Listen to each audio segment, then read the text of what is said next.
You know what? Jaden Higgins is this year, at least, has certainly looked like a sacrificial X. You have used this terminology to describe players like Alec Pierce and Romeo Doubs. Okay. Re-examining both Pierce and Doubs' role in 2025, what have you found? Look at the release. There's your separation. Great route. Stutter and go. Gets by clean. That is unbelievable. Maybe the greatest catch I've ever seen. Yeah. Okay. So for the people who are not familiar with what the sacrificial X receiver is, I actually think I was thinking about this today in prepping for this segment. I think that Doubs was the one who caused me to coin the term sacrificial X, because if I remember correctly, this was 2 off seasons ago when we were talking about, Jaden Reed and some of these guys where it's like, and people, why is Romeo Doubs the guy that plays the most snaps and runs the most routes when like Wicks is this interesting separator? Christian Watson has his fans. Jaden Reed is really good. Why is it Romeo Doubs that outsnaps all these guys?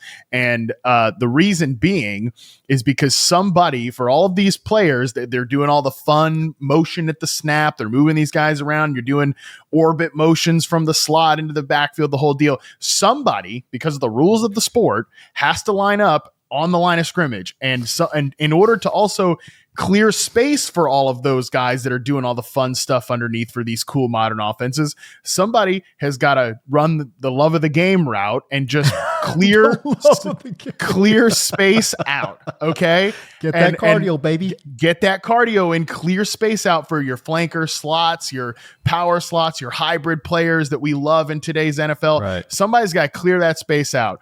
And that's what Romeo Doubs was early on in his career. He was like a sacrificial X that was the boundary on the line of scrimmage player that ran mostly like a vertical route tree. If you go back and look at his early season RP profiles, it's a lot of 9 routes, curl routes, very static stuff. And again, that's the sacrificial X receiver. But to the point of that is like, if he was 10% worse, you would just take him off the field and you wouldn't think about it. I remember saying this about him these couple off seasons ago. Well, he's not 10% worse. He is the player he is. So he's on the field. And when Jordan Love sees a look that he likes, he trusts Doubs and he would go to him. I think probably dating back to late last year, but especially this year, I think that both of these guys have graduated from sacrificial X receiver territory. Now they're both still X receivers, Alec Pierce, Romeo Doubs, and it's in different ways. And I think at times I actually said that Alec Pierce was like worse than a sacrificial X. I think in his, yes, you did. Yes, you did. I am on record saying that. Yes, you did. And I definitely was like, wow, I think we've gone a little too far. It was too far. I like Pierce. I liked Pierce as a prospect too. You did, which makes no sense. I know. It was mean. You liked him as a prospect, and then all of a sudden he's worse than a sacrificial X. I'm like, my guy, what's going on over here? I capitulated to the targets per route and stuff like that when I should have held strong. Exactly. I should have held strong. I sold the stock after the Gardner Minshew year when he literally could not get that guy the football because all he was running is go routes and corner routes and post routes. He truly could not get him the football. And then last year, it's still kind of the same stuff with Pierce where he was mostly a vertical guy and he was truly just a sacrificial X there to clear space for Josh Downs and Michael Pittman and the whole deal and the run game and this, that, and the other. But again, I think both these guys have graduated beyond that. Let's start specifically with Doubs, where he is. I've charted the last 2 games for Romeo Doubs coming off the bye. He's a 83% outside player, 78% on the line of scrimmage. So that's X receiver stuff, obviously outside on the line.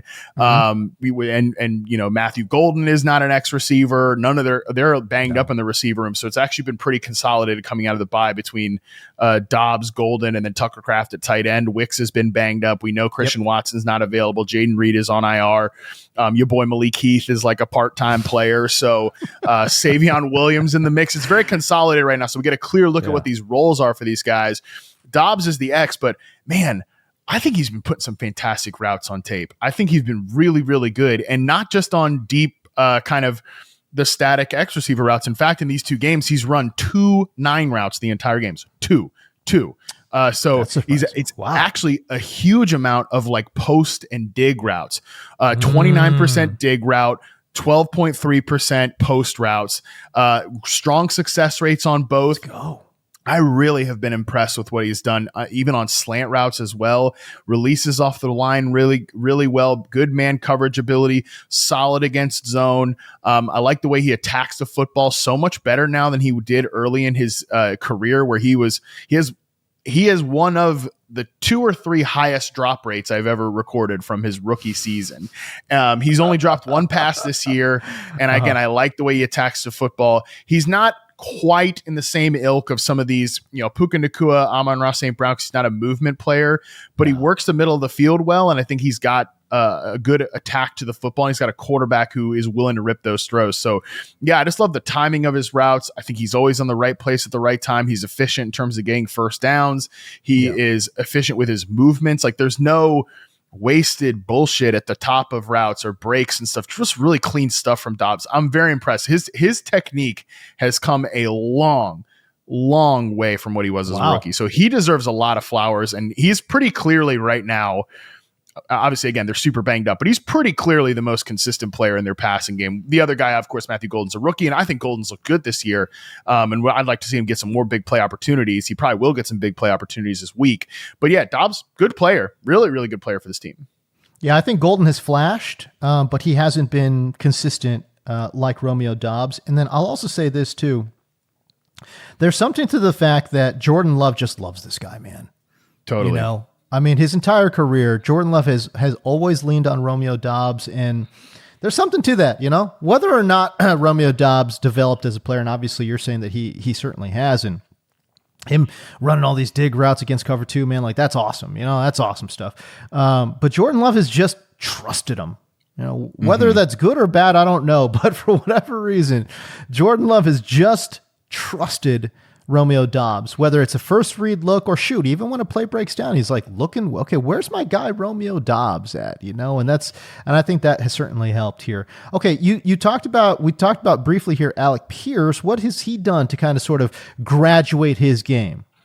Okay. So I think if you look at Alec Pierce just in the stat sheet, things don't look that different on paper for Pierce, where he is averaging buckle up, folks. He's averaging 21.3 air yards per target, which is 2 years in a row now. He is averaging over 20 air yards per target. He averages 19.8 yards per reception. So you're thinking like, all right, let's go. No, yeah, which by the way, let's go, Alec Pierce, which it's worth noting, Pierce is a freak show athlete. I think people forget this about him, but he is got long arms, over 80th percentile arm length. Right. He's tall. He runs a fast 40. Good vertical jump, good broad jump. He is actually a freak athlete. He's a big time athletic guy. So it does make sense that he's this speed freak on the outside. And he is indeed still an X receiver. In the games I've charted for him, 90.4% outside, 73% on the line of scrimmage. So he's definitely still in that vertical X receiver archetype. However, whereas in his first couple of seasons, it's that very straight line stuff.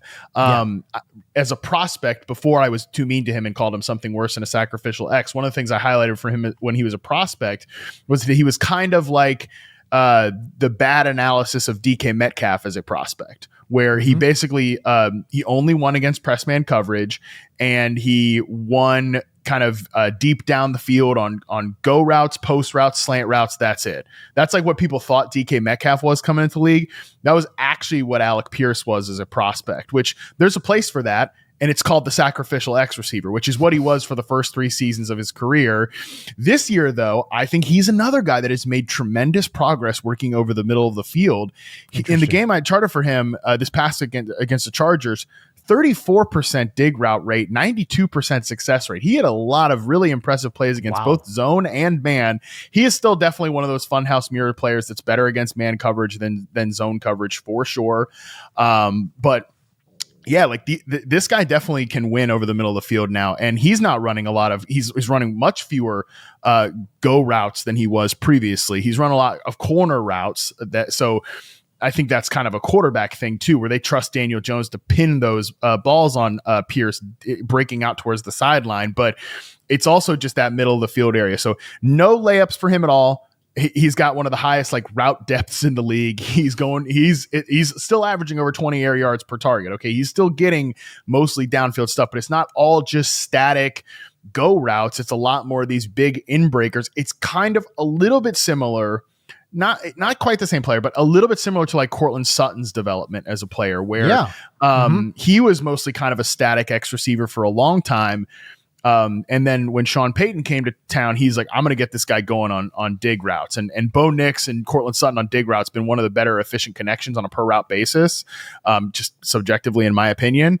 I think that Daniel Jones and Alec Pierce not quite there just because there's a lot of other players to the football too in Indianapolis, which was not the case in Denver.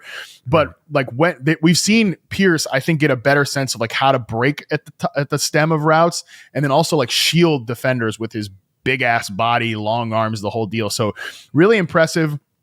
And I wanted to bring up both these guys kind of in tandem for three reasons. Not just one, because they're graduating from the sacrificial X receiver and just like good starting X receivers. Mm-hmm. The second reason is these guys are super low rostered in terms of fantasy. I think Pierce is like 10% rostered in Yahoo leagues right now. I haven't checked Doubs lately, but he's a guy that nobody really talks about as much in the Green Bay receiver room. And the third reason is both of these guys are free agents after the year. And I think if you're trying to like get ahead of things, you're thinking ahead here, your team needs a wide receiver in the offseason. You're trying to think of like guys that could be surprising stock risers in the offseason. If they go elsewhere, like these are the type of receivers that teams should want to sign in free agency. There's the names, old dudes that are going to be available in free agency next year. You get that. But these players like Romeo Doubs and Alec Pierce, they could be these like value signings for the right team. Rashid Shaheed, also another one that's a free agent. I'm always mean to Wan'Dale Robinson, but he's the guy that's played well this year. He's gonna be a free agent. George Pickens, I think, should just go back to Dallas, as we've talked about. So yeah, there's names like Keenan Allen, Deebo Samuel, the names Jacoby Myers, who we talked about. But like, yeah, these are guys that Alec Pierce, 26 next offseason, Romeo Doubs 26 next offseason, and growing their games as they're coming out of their fourth year. Pretty interesting in terms of hitting the open market next season. I'd be really surprised if Green Bay doesn't bring back Romeo Doubs. It just feels like he's such a critical part of their passing offense that I just can't see him going somewhere else. Alec Pierce is a different story entirely, right? Like you've got Michael Pittman there. You've got Josh Downs there. Now they've got Tyler Warren. They have an overabundance of pass catchers. I think Alec Pierce will be moving on. You're talking about a great athlete here, right? Like he's 6'3", 210 pounds. He ran a 4.41 at that size with a 40.5-inch vertical. Yeah. I think the thing that he's been really good at is, straight line speed is certainly a strength of his.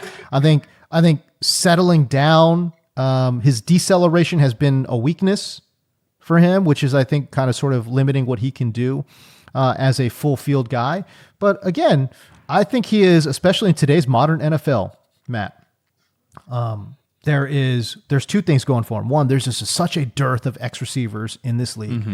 We talk about it all the time. There's a ton of teams that could use his skill set specifically. But then the other thing too, it's like, you got to be able to beat cover two. Yeah. It's like, you just got to do it.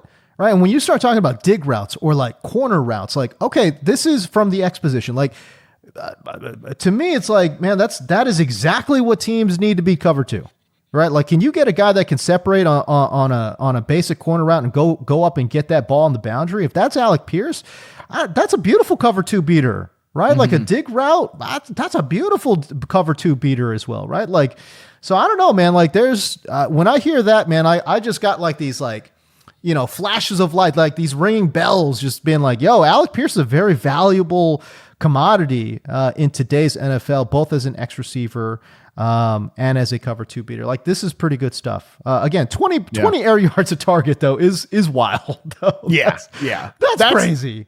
That's like maybe it's what he did last season. So I don't know.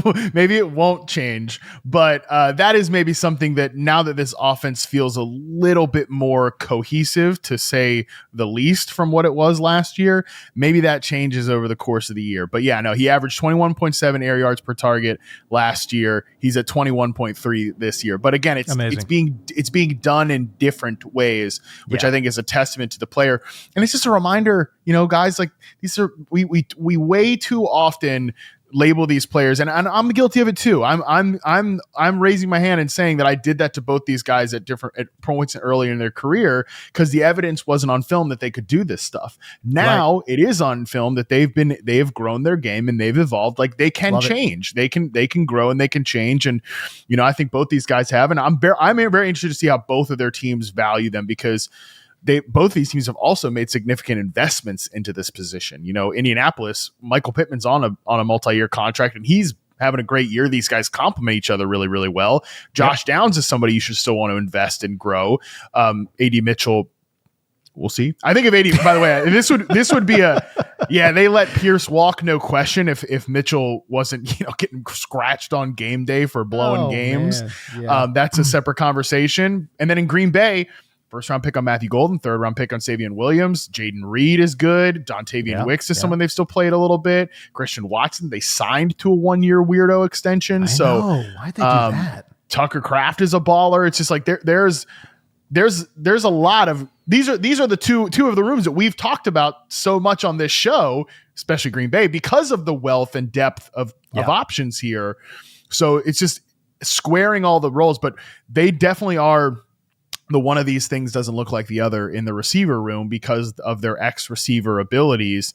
And that is still valuable. While yes, the X receiver is not your number one first in the progression anymore, like it used to be back in James Coe's day, back in what you loved in the NFL, the big boy X receivers. It's not necessarily that anymore, but it's still, again, based on the rules of the sport, somebody's got to line up on the line of scrimmage outside. You can condense them a little more. Teams are doing that, but it's still very valuable to have these players. And if they hit the open market, it's just, do you want to go for the draft and, roll the dice on some of these, the Jaden Higgins types who we were talking about earlier that might not have that separation ability or a guy 4 years into his NFL career, he knows how to get open. He's gotten a lot better over that time. Yeah, I think both of these guys are looking at like 3-4 year deals at like $12 million a year.